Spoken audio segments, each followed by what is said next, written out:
अच्छा, इस वीडियो में हम लोग डिस्कस करेंगे ऑक्सीडेशन ऑफ फैटी एसिड्स को। ये बेसिकली हमारे पास सेकंड पार्ट आता है। हम लोगों ने पिछली जो वीडियो है उसके अंदर हम लोगों ने ऑक्सीडेशन ऑफ फैटी एसिड को ही डिस्कस किया, लेकिन वो फॉर इवन चेन था। यहाँ पे हम लोग मल्टीपल थोड़े से और चीज़ों को डिस्कस करेंगे ऑक्सीडेशन के लिहाज से। सबसे पहले हम बात करते हैं जो हमारे पास medium chain fatty acyl coenzyme A होता है, यानी मीडियम चेन फैटी एसिड्स की जब ऑक्सीडेशन होती है तो उसके मेथड्स तो बिल्कुल सेम होते हैं जैसे हम लोग इवन चेन की ऑक्सीडेशन करते होते हैं, लेकिन इसमें सिर्फ एक हम लोगों को बात याद रखनी है कि अगर हमारे पास वो एंजाइम जो कि मीडियम चेन फैटी एसिड की ऑक्सीडेशन करवा रहा होता है, यानी कि medium chain fatty acyl coenzyme ए डीहाइड्रोजनेज वो एंजाइम होता है जो कि मीडियम चेन फैटी एसिड की ऑक्सीडेशन करवाता है, अगर वो डेफिशिएंट हो जाता है तो हमारे पास क्या होता है। सबसे पहले ज़ाहिर बात है कि हमारे पास डिक्रीज एबिलिटी डिक्रीज हमारे पास एबिलिटी हो जाएगी to oxidise the fatty acid जो कि medium chain fatty acid, medium chain fatty acid जो है वो ऑक्सीडाइज नहीं होगा, फर्स्ट थिंग। सेकेंडली हमारे पास ये होगा कि हमारे पास जो प्रोडक्शन होगी एसिटाइल कोएंजाइम ए की वो भी हमारे पास नहीं होगी। तो हमारे पास एसिटाइल कोएंजाइम ए की प्रोडक्शन नहीं होगी तो हमारी बॉडी जो है वो ग्लूकोज को यूटिलाइज़ करेगी एज एन एनर्जी सोर्स, और एज ए रिजल्ट जब एक्सेसिव यूटिलाइजेशन होगी ग्लूकोज की तो जो पेशेंट होते हैं उनको हमारे पास हाइपोकीटोटिक हाइपोग्लाइसीमिया यानी कि हाइपोग्लाइसीमिया होना शुरू हो जाएगा, उनकी बॉडी के अंदर जो ग्लूकोज है वो कम होने शुरू हो जाएगा। और जब लेबॉरेटरी टेस्ट करवाया जाता है तो एज ए रिज़ल्ट उनकी लेबॉरेटरी टेस्ट की जो रिपोर्ट आती है उसमें बेसिकली क्या होता है कि अक्यूमुलेशन होती है medium chain fatty acyl carnitine और मीडियम चेन डाइकार्बोक्सिलिक एसिड की उनकी यूरिन में अक्यूमुलेशन हुई होती है। तो इससे हम लोग इसको डिटेक्ट कर सकते हैं कि जो पेशेंट है उनको उनकी बॉडी के अंदर medium chain fatty acyl coenzyme ए डिहाइड्रोजनेज है वो डेफिशिएंट है। उसके बाद की ट्रीटमेंट यही है कि हम लोग फास्टिंग को अवॉइड करें क्योंकि ऑलरेडी हमारी बॉडी जो है वो ऑलरेडी ग्लूकोज को ही यूज़ करिए एज एन एनर्जी सोर्स, और हम लोग फास्टिंग करेंगे और कुछ कार्ब्स की कंजम्पशन नहीं करेंगे तो फिर हमारे पास मज़ीद ग्लूकोज जो है वो कम हो जाएगा जो कि हमारे पास लाइफ के लिए भी फर्टल हो सकता है। उसके बाद हम डिस्कस करेंगे oxidation of odd chain fatty acid. हम लोगों ने जो डिस्कस किया था that was oxidation of even chain fatty acid. तो हम ऑड चेन फैटी एसिड के लिहाज से पॉइंट डिस्कस करते हैं तो बेसिकली जो स्टेप्स होते हैं oxidation of odd chain fatty acid की वो बिल्कुल सिमिलर होते हैं to the even chain fatty acid, but difference क्या होता है कि वो जो साइकिल है वो 3 दफ़ा रिपीट होता है और जो एंड प्रोडक्ट इस केस के अंदर आता होता है दैट इज़ प्रोपियोनाइल कोएंजाइम ए आता होता है। अब हमारे पास क्या होता है जब हमारे पास ये 3 दफ़ा साइकिल रिपीट होता है प्रोपियोनाइल कोएंजाइम ए फॉर्म हो जाता है तो नेक्स्ट स्टेप के अंदर जो प्रोपियोनाइल कोएंजाइम ए होता है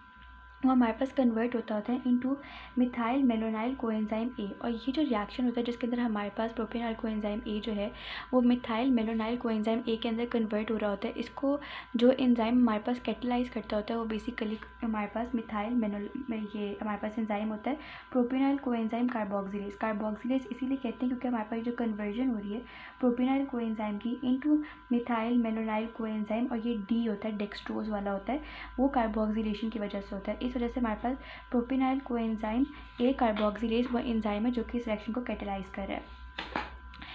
इसके बाद हमारे पास जो नेक्स्ट स्टेप आता होता है जब हमारे पास methyl malonyl coenzyme A form हो गया है जो कि बेसिकली डी होता है डेक्सट्रोज वाला होता है, तो अब हम लोगों ने उस डेक्सट्रो यानी कि डी मिथाइल मेलोनाइल कोएंजाइम ए को कन्वर्ट करना होता है एल मिथाइल मेलोनाइल कोएंजाइम ए के अंदर।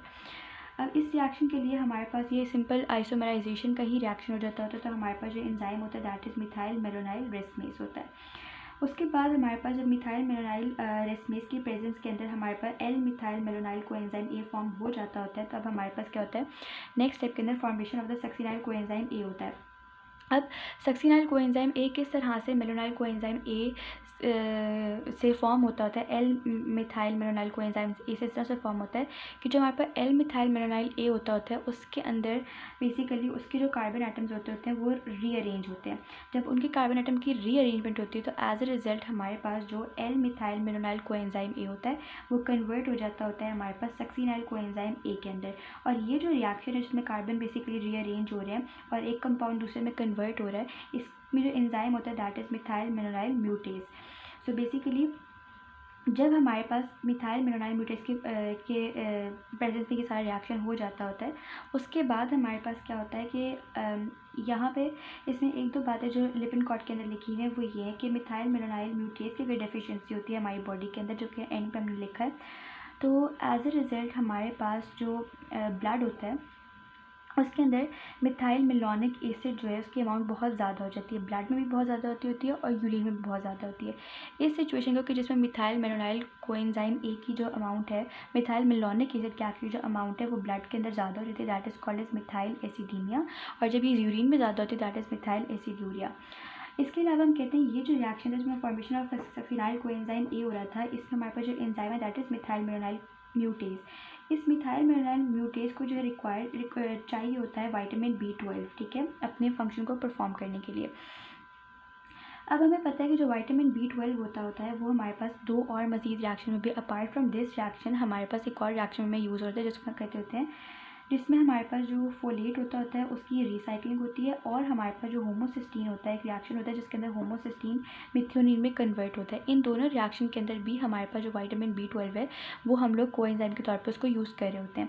इसी वजह से हम लोग ये कहते हैं कि जो विटामिन B12 होती है और जो फोलेट की डेफिशिएंसी होती है उसके जो सिम्टम्स है वो बिल्कुल सेम होते हैं, यानी कि न्यूरोलॉजिकल साइंस जो पेशेंट होता है उसके अंदर पॉजिटिव होते हैं। अलॉन्ग विद दैट उसको पेशेंट होता है उसको पैरेस्थीसिया हुआ होता है, एटेक्सिया हुआ होता है, नमनेस होती है। लेकिन थोड़ा सा हम किस तरह से डिफ्रेंशिएट कर सकते हैं कि पेशेंट को विटामिन B12 की डेफिशिएंसी या फॉलेट की, तो वो इस तरह से करते होते हैं कि जो विटामिन B12 की जो डेफिशिएंसी होती है तो उसमें जो पेशेंट होता है उस उनके यूरिन में एक्सेसिव एक्सक्रीशन हो रही होती है दोनों एसिड की, प्रोपेनॉइक एसिड की भी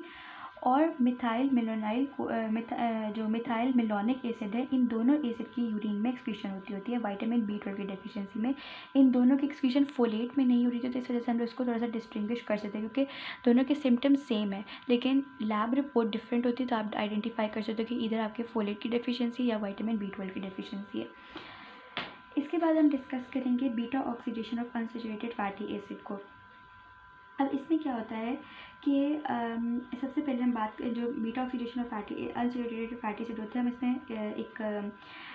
एग्जाम्पल तो इसमें ऐसे कोई नहीं लिखी हुई, बट मेजरली जब हम इसकी ऑक्सीडेशन करते हैं, बीटा ऑक्सीडेशन करते हैं अनसैचुरेटेड फैटी एसिड की, तो एक ऐसा इंटरमीडिएट फॉर्म होता है जिसके जो कि हमारे पास एक सबस्ट्रेट के तौर पे एक्ट नहीं कर सकता होता फॉर द नेक्स्ट एंजाइम जो कि 2,3-एनॉइल कोएंजाइम 8 हाइड्रेटेज होता है। तो अब हम लोगों को रिएक्शन को प्रोसीड करवाने के लिए वो जो सबस्ट्रेट फॉर्म हुआ था ना हमारे पास ये वाला, जो कि नहीं ऐड कर सकता होता या वो कंपाउंड जो कि ऐड नहीं कर सकता होता as a substrate for the two three enoyl coenzyme A hydratase, हमें उस कंपाउंड को बेसिकली कन्वर्ट करवाना होता है इनटू सम अदर कंपाउंड, ताकि हमारे पास क्या हो कि वो हमारे पास सबस्ट्रेट के तौर पे ऐड कर सके, वो जो नया कंपाउंड बने वो सबस्ट्रेट के तौर पे ऐड कर सके for the two three enoyl coenzyme A hydratase, और जो रिएक्शन है वो प्रोसीड करे। सो इसके लिए इस कंपाउंड को जो हमारे पास फॉर्म हुआ था उसको चेंज करने के लिए हम लोगों के पास दो सिचुएशंस होती हैं। अगर तो हमारे पास जो फैटी एसिड है वो एक ऑड चेन फैटी एसिड है, ऑड चेन हम नहीं कहते बेसिकली, हम कहते हैं कि फैटी एसिड है लेकिन उसमें ऑड नंबर ऑफ कार्बन के ऊपर अगर ऑक्सीडेशन हो रही है। फॉर एग्जांपल मैं कहती हूँ कि मेरे पास है ऑयलिक एसिड, वो 18 कार्बन कंटेनिंग कंपाउंड है। अब है वो even chain containing fatty acid, लेकिन अगर मैं कहती हूँ उसमें 9th कार्बन के ऊपर ऑक्सीडेशन हो रही है, यानी और चेन जो हमारे पास है और नंबर ऑफ कार्बन एटम के ऊपर ऑक्सीडेशन हो रही है, तो उस सिचुएशन में हमारे पास क्या होता है, हमारे पास एक एंजाइम होता है जिसका नाम होता है 3,2-एनॉइल आइसोमेरेज। ये वो एंजाइम होता है जो कि 3,6 को 2 ट्रांस में कन्वर्ट करता होता है। एज अ रिजल्ट हमारे पास ये जो 2 ट्रांस होता है कि एक नया हमारे पास बेसिकली कंपाउंड है, ये वो कंपाउंड है that can act as a substitute for two three enoyl coenzyme A hydratase और रिएक्शन प्रोसीड कर सका। ये वो कंडीशन थी जिसमें हमारे पास ऑड नंबर ऑफ कार्बन की जो है वो ऑक्सीडेशन हो रही थी। अगर हमारे पास इवन नंबर ऑफ कार्बन, एक फैटी एसिड की चेन है उसमें इवन नंबर ऑफ कार्बन के ऊपर ऑक्सीडेशन हो रही है, तो उसमें along with two three enoyl isomerase coenzyme isomerase हम लोग को एक और एंजाइम चाहिए होता है जिसका नाम होता है 2,4-एनॉइल कोएंजाइम A रिडक्टेज। ये वो एंजाइम होता है, अगेन ये दोनों एंजाइम मिलके हमारे पास 3 को जो हमारे 3 होता है उसको 2 ट्रांस में कन्वर्ट करता होता है। ये जो 2 ट्रांस है ये वो नया कंपाउंड है that can act as a substrate for the two three enoyl coenzyme A hydratase, और रिएक्शन जो होता है वो हमारे पास प्रोसीड करता है। इसके बाद हम लोगों ने डिस्कस करना है, हम लोगों ने अभी तक जो डिस्कस किया that is beta oxidation of uneven fatty acid. उसके बाद हम लोगों ने अनइवन चेन फैटी एसिड हम लोगों ने डिस्कस किया है, beta oxidation unsaturated fatty acid की डिस्कस कर ली, और अब हम बात करेंगे पर ऑक्सीसोमल बीटा ऑक्सीडेशन के लिहाज से। बाज़ बीटा ऑक्सीडेशन जो है वो हमारे पास होती है पर ऑक्सीसोम के अंदर। उसका रीज़न क्या होता है, वो कौन सी चीज़ें होती है जिनकी पर ऑक्सीसोम में बीटा ऑक्सीडेशन होती है। सो बेसिकली जो हमारे पास very long chain fatty acids होते हैं उनकी जो बीटा ऑक्सीडेशन होती है वो हमारे पास पर ऑक्सीसोम में होती है। उसका रीज़न ये होता है कि in very long chain fatty acid की जो बीटा ऑक्सीडेशन होती है उसके लिए हम लोग को एक एंजाइम रिक्वायर्ड होता है जो कि सबस्ट्रेट होता है, और ये जो एंजाइम होता है ये हमारे पास पेरोक्सिसोम्स में अवेलेबल होता है, ये माइटोकॉन्ड्रिया में अवेलेबल नहीं होता। इस वजह से हमें ये तो पता चल गया कि ये पेरोक्सिसोम में हो रहा है तो पेरोक्सिसोमल बीटा ऑक्सीडेशन कहते हैं। एक और डिफरेंस जो हमारे पास आ जाता होता है इस पर ऑक्सीसोमल बीटा ऑक्सीडेशन और माइटोकॉन्ड्रियल बीटा ऑक्सीडेशन में, वो बेसिकली ये होता है कि इसके अंदर हमारे पास जो FAD कंटेनिंग बेसिकली जो इनिशियल डिहाइड्रोजनेशन हो जाती होती है ना हमारे पास, पहला स्टेप हमारे पास डिहाइड्रोजनेशन होता है किसी भी ऑक्सीडेशन का, उसके बाद हमारे पास हाइड्रेशन होती है और फिर सेकंड डिहाइड्रोजनेशन होती है और फिर थायरोटिक लीवेज होती है। तो इसके अंदर जो इनिशियल डिहाइड्रोजनेशन होती है ना पर ऑक्सीसोम के अंदर, उसको जो कैटालाइज करा होता है वो FAD containing acyl coenzyme oxidase होता है, और जो FADH2 हमारे पास फॉर्म हो रहा होता है ना वो ऑक्सीडाइज हो जाता होता है बाय O2, जो कि फर्दर हमारे पास रिमूव होता है, फर्दर बेसिकली रिड्यूस होता है टू हाइड्रोजन पर यानी FADH2 फॉर्म होगा, उसकी ऑक्सीडेशन होगी बाय O2 और उसके बाद उसकी रिडक्शन हो जाती होती है और वो हाइड्रोजन पर बना लेता होता है। ये जो हाइड्रोजन पर होता है ये दोबारा से कन्वर्ट होता है into water in the presence of catalyst.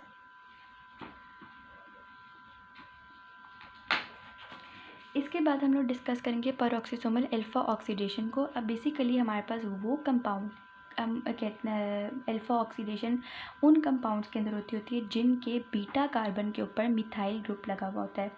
वो कंपाउंड्स जिनके बीटा कार्बन के ऊपर मिथाइल ग्रुप लगा हुआ होता है उनमें अल्फा ऑक्सीडेशन होती है। अगेन परऑक्सीसोम में ही अल्फा ऑक्सीडेशन होती है, और ऐसे कंपाउंड की हमारे पास एक एग्जांपल जो होती है दैट इज़ फाइटानिक एसिड। ये फाइटानिक एसिड वो कंपाउंड है जिसके बीटा कार्बन के ऊपर मिथाइल ग्रुप लगा हुआ होता है, इस वजह से इट अंडरगोज अल्फा ऑक्सीडेशन। अब जो फाइटानिक एसिड होता है ये हमारे पास can not act as a substrate for the acyl coenzyme A dehydrogenase. हम लोगों ने जब डिस्कस किया था oxidation of even chain fatty acid, तो सबसे पहले हमारे पास क्या होता था कि एसाइल कोएंजाइम A डिहाइड्रोजनेज की प्रेजेंस में हमारे पास जो रिएक्शन था, पहला एंजाइम यही होता था जो कि जिसके बाद हमारे पास रिएक्शन प्रोसीड करता था, हम ये डिस्कस कर चुके हैं। अब हमारे पास जो फाइटानिक एसिड होता है ना it can not act as a substrate for the first enzyme of oxidation that is acyl coenzyme A dehydrogenase. तो अब रिएक्शन तो हम लोगों ने प्रोसीड करवाना है, तो अगेन जैसे हम लोग पहले भी चीज़ को ही बदल देते हैं ताकि वो सबस्ट्रेट के तौर पे एक्ट कर सके इस एंजाइम के लिए, तो हम यहाँ पे भी यही करते हैं कि हम लोग जो फाइटानिक एसिड होता है ना इसकी हाइड्रोक्सिलेशन करवाते हैं। As a result of hydroxylation of phytanic acid हमारे पास जो चीज़ फॉर्म होती है और ये जो हाइड्रोक्सिलेशन होती है ना ये हमारे पास एक एंजाइम होता है फाइटाडाइल ये हमारे पास एंजाइम होता है कोएंजाइम A अल्फा हाइड्रोक्सिलेज। ठीक है, अब ये जो एंजाइम है इसकी प्रेजेंस के अंदर हमारे पास हाइड्रोक्सिलेशन होती है फाइटानिक एसिड की। अब as a result of hydroxylation हमारे पास क्या होता है, एक कंपाउंड जिसको हम कहते होते हैं प्रिस्टिनल, वो फॉर्म होता है। ये जो प्रिस्टिनल होता है ये दोबारा से हमारे पास ऑक्सीडाइज होता है इनटू प्रिस्टानिक एसिड। सो सबसे पहले क्या होता है, फाइटानिक एसिड जो होता है it can not act as a substrate for the acyl coenzyme A dehydrogenase. So in order to proceed the reaction हम लोग क्या करते हैं, हम इस फाइटानिक एसिड की हाइड्रोक्सिलेशन करवाते हैं in the presence of enzyme phytanoyl coenzyme A alpha hydroxylase. उसके बाद हमारे पास as a result of this hydroxylation in the presence of enzyme phytanoyl coenzyme A hydroxylase हमारे पास फाइटानिक एसिड कन्वर्ट हो जाता होता है इनटू प्रिस्टिनल जो होता है इसकी ऑक्सीडेशन हो जाती होती है और हमारे पास प्रिस्टानिक एसिड फॉर्म होता है। ये प्रिस्टानिक एसिड जो होता है it can act as a substrate for acyl coenzyme A dehydrogenase, और हमारे पास जो ऑक्सीडेशन होती है वो फर्दर प्रोसीड करती है। अच्छा, इसके अलावा हमारे पास हम लोगों ने oxidation even chain fatty acid की पढ़ी, ऑड चेन फैटी एसिड की पढ़ी, हम लोगों ने अनसैचुरेटेड फैटी एसिड की पढ़ी, हम लोगों ने